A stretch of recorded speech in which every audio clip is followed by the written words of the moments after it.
Daily లేవంగానే నేను చేసే పనులేంటో ఫస్ట్ అయితే గుమ్మం అయితే తుడిచేస్తాను. గుమ్మం తుడిచేసి అయితే ముగ్గులు పెట్టేసానండి. ముగ్గులు పెట్టేసిన తర్వాత ఉన్న గిన్నెలన్నీ తీసుకెళ్ళి అయితే తోమేస్తాను. తోమేసిన తర్వాత ఇంకా మార్నింగ్ ఇంకా టిఫిన్ ఏందో మా ఇంట్లోకొచ్చిన తర్వాతనే ఇంక అర్థమవుతదనమాట. అక్కడ గిన్నెలు తోమి మొహం అయితే కడుక్కొని వచ్చేస్తాను. ఏం చేయాలని అంటే డైలీ దోస, ఉప్మా ఇవన్నీ రొటీన్ గదా! ఇవాళ జొన్న రొట్టె చెయ్యి, లేదంటే చపాతీ చెయ్యి అని చెప్పాడు.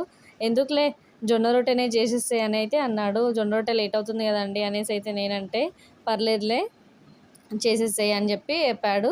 ఇవాళైతే హ్యాపీ కూరలో అన్నీ ఏస్తున్నాననేసి అయితే చాలా హ్యాపీగా ఫీల్ అవుతుందనమాట. ఇంకా జొన్న రొట్టెలు ఎన్ని చేశానని కౌంట్ చేస్తే 13 అయితే చేశాను. ఇంకా మనం జొన్న రొట్టెలు చేసిన తర్వాత ఎలా ఉంటదంటే, మన గ్యాస్ బాగా పిండి పిండి అవుతుంది కదా! దాన్నైతే తోమేద్దాం అనేసి బయట పెట్టేశాను. ఇంక తర్వాత నేనైతే జొన్న రొట్టె అయితే తింటున్నాను. మీరైతే తప్పకుండా వీడియోనైతే సపోర్ట్ చేయండి. లైక్ చేయండి. బాయ్.